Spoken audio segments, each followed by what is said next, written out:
Ya, Sobat Milenial, kembali lagi di acara Robusta Ngobrol bareng Ustadz bersama saya Muhammad Reza Saad yang akan menemani Sobat Milenial selama 1 jam ke depan. Dan saat ini saya tidak sendirian, saya sudah bersama narasumber kita yaitu Ustadz Robi. Assalamualaikum Ustadz. Waalaikumsalam warahmatullahi wabarakatuh, dan semoga pemirsa yang sementara mengikuti kami lewat televisi maupun lewat medsos semuanya, Facebook, TikTok dan yang lainnya, insya Allah kami temui dalam keadaan sehat walafiat. Amin ya rabbal alamin. Ya, Sobat Milenial, hari ini kita akan membahas satu topik menarik, yaitu mengenai menakar keutamaan antara ilmu dan nasab. Nah, bagaimana hal ini bisa kita ketahui? Mungkin langsung saja kita ngobrol santai bersama narasumber kita.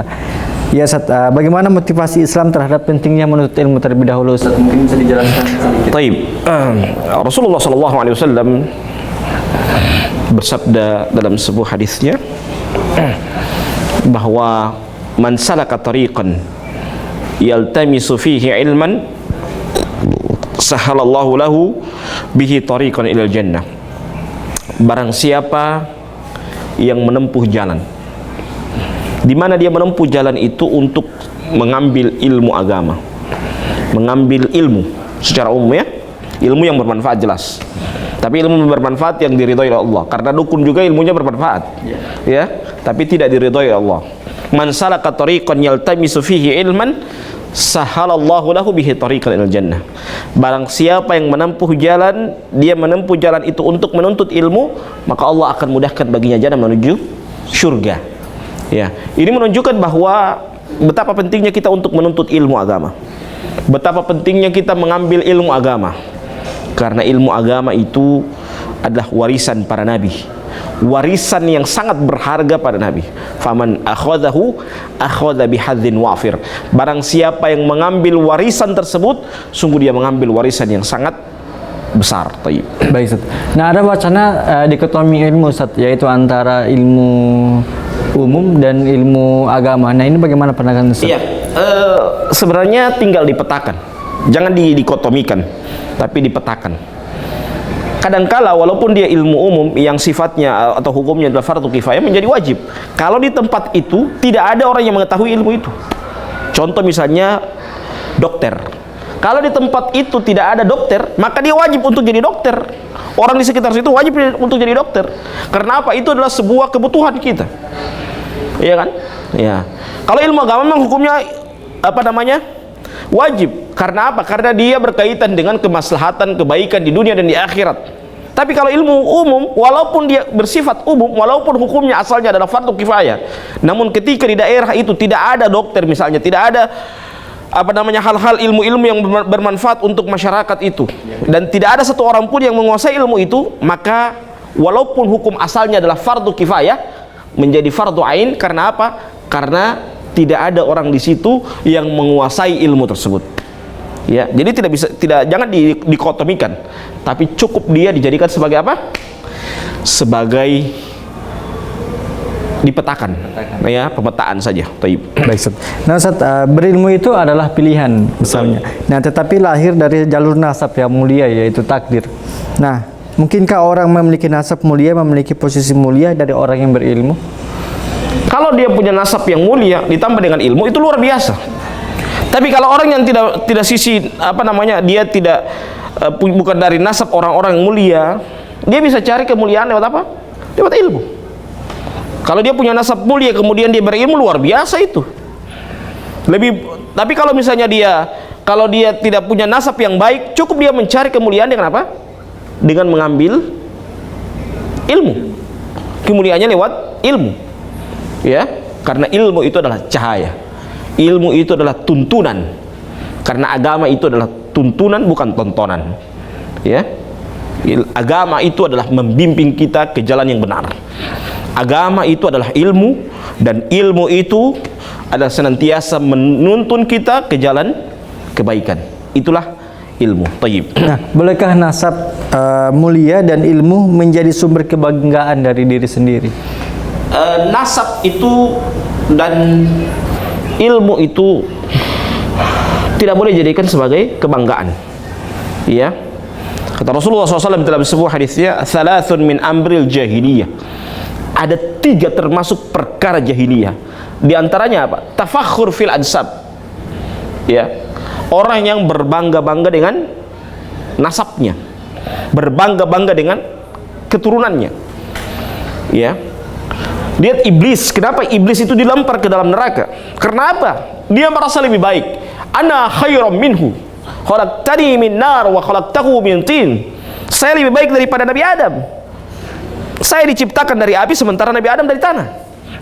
Ya, sehingga iblis dilemparkan ke dalam neraka karena kesombongan dia dengan apa yang dia miliki. Dia merasa lebih baik daripada Nabi Adam alaihi assalam. Nah, jika tidak, Ustaz, seharusnya seperti apa yang harus dia harus tahu, dia harus berunduk, biar orang tahu bahwa, biar nanti orang tahu bahwa dia adalah keturunan yang baik, biar orang tahu bahwa dia adalah orang berilmu. Cukup, selesai. Ilmu itu sebagai membuat dia lebih takut kepada Allah. Innamal ilmu khasyatullah, kata Imam Ahmad rahimahullah ta'ala, bahwa ilmu itu adalah membuat dia senantiasa takut kepada Allah. Kapan ilmu itu menjadi kebanggaan dia, ya, maka itulah kebinasaan buat dia. Taib. Baik, Ustaz. Nah, Ustaz, ada pertanyaan dari sobat milenial. Nah, apa hukum mencium tangan guru atau orang berilmu dan keturunan Nabi? Taib. Mencium itu tujuannya untuk mengambil berkah. Ya, mengambil berkah. Paling intinya adalah kita mencari keridhaan dari guru kita. Itu tujuannya. Ya, tujuannya seperti itu. Jadi kalau orang bilang itu gulu tidak sampai seperti itu. Kalau mencium tangan itu tidak gulu. Ada hal-hal yang gulu atau berlebihan itu pada poin-poin tertentu. Tapi kalau mencium tangan tidak sampai gulu, tidak sampai berlebihan. Karena dia hanya sekedar penghormatan kepada gurunya tersebut. Taib. Nah, bagaimana jika kita mencium tangan seorang guru tapi sering bermaksiat? Ini bagaimana, Ustaz? Nah, kalau guru guru dan dia sedang bermaksiat, dia manusia. Emang guru itu malaikat? Enggak, dia manusia. Manusia itu begitu, jatuh kepada kesalahan. Makanya kita itu jangan terlalu menuntut sosok manusia itu seperti malaikat yang tidak pernah bersalah. Dia selalu bersalah. Jadi kita jangan terlalu menuntut orang menjadi malaikat. Ya, cukuplah kita menuntut dia untuk menjadi orang yang baik. Ya, menuntut dia menjadi orang yang baik. Itulah manusia. Ya, jadi kalau dia terjatuh dalam kesalahan karena dia manusia, bukan dia malaikat. Ya, fa'alhamaha fujuraha wa taqwaha. Jadi dua diberikan kepada manusia itu, fujuraha wa taqwaha. Fujur dan baik. Ya, al-imanu yazidu wa yanqus, yazidu bil ta'wa yanqusu bil ma'siyah. Iman itu bertambah dan bertambah dengan ketaatan dan berkurang dengan kemaksiatan. Jadi karena dia manusia dan dia beriman kepada Allah, kalau dia beriman berarti dua konsekuensi itu, bisa bertambah dan bisa berkurang, bertambah dengan ketaatan dan berkurang dengan kemaksiatan. Ya, jadi jangan sekali-kali kita menuntut bahwa guru kita itu seperti malaikat yang tidak pernah bersalah. Taib. Ustaz, nanti kita akan lanjutkan. Baik sobat milenial, jangan kemana-mana, tetap saksikan terus di Robusta Ngobrol bareng Ustaz. Ya sobat milenial, kembali lagi di acara Robusta Ngobrol bareng Ustaz. Nah Ustaz, kita lanjutkan lagi obrolan kita. Nah, seberapa pentingkah sanad dalam masalah ilmu dan nasab, Ustaz? Taib. Ilmu itu kenapa harus ada sanad? Begitu juga nasab. Kata Rasulullah, al-isnadu minad din. Laula al-isnad laqala man syaa ma syaa. Sanad itu bagian dari agama. Seandainya bukan sanad, laqala man syaa ma syaa. Maka orang akan berbicara sekehendak dia. Sanad dalam keilmuan itu menunjukkan kevalidan data yang dia bawa. Ya. Dan yang kedua, sanad dalam keilmuan itu menunjukkan keberkahan. Jadi orang dapat sanad itu dia dapat ilmunya berkah. Karena apa? Karena kepada gurunya. Ya. Dia mendapatkan ilmu dari gurunya tersebut. Maka sanad itu adalah keberkahan, sumber dari keberkahan. Ya. Begitu juga nasab. Nasab itu akan mengetahui dia jalur mana keluarganya. Kalau dia zuriyah Nabi, dia lewat mana, lewat sahabat mana bahwa dia adalah keluarga Nabi Muhammad sallallahu alaihi wasallam. Seperti itu. Ya. Supaya orang jangan sampai orang mengaku bahwa saya zuriyah Nabi padahal bukan. Dilihat dari sanad keluarga Nabi Muhammad sallallahu alaihi wasallam. Naam. Nah, Ustaz. Nah, mengapa kita harus cinta ataupun kepada zuriat Nabi, dan apa keutamaannya, Ustaz? Barang siapa yang kata Rasulullah SAW secara makna saya riwayatkan, barang siapa yang mencintai zuriyah Nabi, maka dia sama saja mencintai Nabi Muhammad SAW. Ya, sama saja mencintai Nabi Muhammad SAW. Maka itu pentingnya kita mencintai zuriyah dari Nabi Muhammad SAW. Ya, supaya untuk itu memberikan kecintaan kita kepada Nabi Muhammad SAW. Ya, jangan mencintai zuriyah Nabi hanya karena akhlaknya. Berarti kita bukan cinta zuriyah Nabi, kita cinta akhlaknya. Kita mencintai zuriyah Nabi karena apa? Karena darah Nabi itu mengalir kepada mereka. Ya, darah Nabi itu mengalir kepada mereka. Sehingga kita mencintai zuriyah dari Nabi Muhammad sallallahu alaihi wasallam. Naam. Nah, bagaimana sikap kita kalau ada yang mengkritisi silsilah nasab dan berdasarkan keilmuan dan dalam penelitiannya? Kritik mengkritik itu hal yang biasa. Dalam dunia keilmuan, kritik mengkritik itu biasa. Ya. Namun kritik itu ada dua. Ada kritik berdasarkan argumen, ada kritik berdasarkan sentimen. Dua. Argumen atau sentimen. Kalau argumen, kalau dalam ilmu hadis namanya adalah jarhul mufassar. Kalau sentimen itu jarhul mubham. Kita lihat, dia mengkritik itu berdasarkan jarhul mufassar atau jarhul mubham, berdasarkan argumen atau sentimen. Ya, kita tinggal lihat itu. Kalau kritik kita berdasarkan argumen, berarti kritik kita adalah kritik yang berbobot. Dan yang kedua, kita lihat kritikan itu berbobot atau tidak. Akan terlihat dari kritikan yang dia paparkan itu. Kalau dia paparkan ilmiah berdasarkan data-data yang ada, berdasarkan dengan pemaparan secara ilmiah, maka kita tinggal menilai mana yang lebih ilmiah di antara mereka berdua, baik yang mengkritik maupun yang dikritik. Kita lihat bobotnya di mana. Ya, kita lihat apakah ini yang mengkritik jarhul mufassar atau jarhul mubham, apakah dia sesuai dengan argumen atau sentimen. Tinggal kita nilai itu. Ya, jangan sampai kita fanatisme dengan apa? Dengan sebuah kesalahan, dan kesalahan itu kita tidak mau dikritik lagi. Makanya kata Imam Syafi'i apa? Ketika orang mengkritik kepadamu, ketika orang memberikan nasihat kepadamu, akan terjadi dua hal. Orang pintar akan berpikir, orang bodoh akan marah. Itu kata Imam Syafi'i. Orang pintar ketika dinasihati dia akan berpikir, pulang di rumah dia berpikir, dia tidak marah. Tapi kalau orang bodoh dia langsung marah. Yang manakah kita? Apakah orang bodoh atau orang pintar? Itu kata Imam Syafi'i. Jadi Imam Syafi'i mengatakan ketika ada orang mengkritik kepadamu, menasihati kepadamu, akan datang dua hal. Orang bodoh akan berpikir, orang bodoh akan marah, dan orang pintar, orang cerdas akan berpikir. Tayyib. Baik, Ustaz. Nah, Ustaz, bagaimana pendapat Ustaz kalau sanad keilmuan kita itu melewati keilmuan Syiah? Tayyib, itu tidak jadi masalah. Yang penting sanad keilmuan itu bukan berkaitan dengan akidahnya.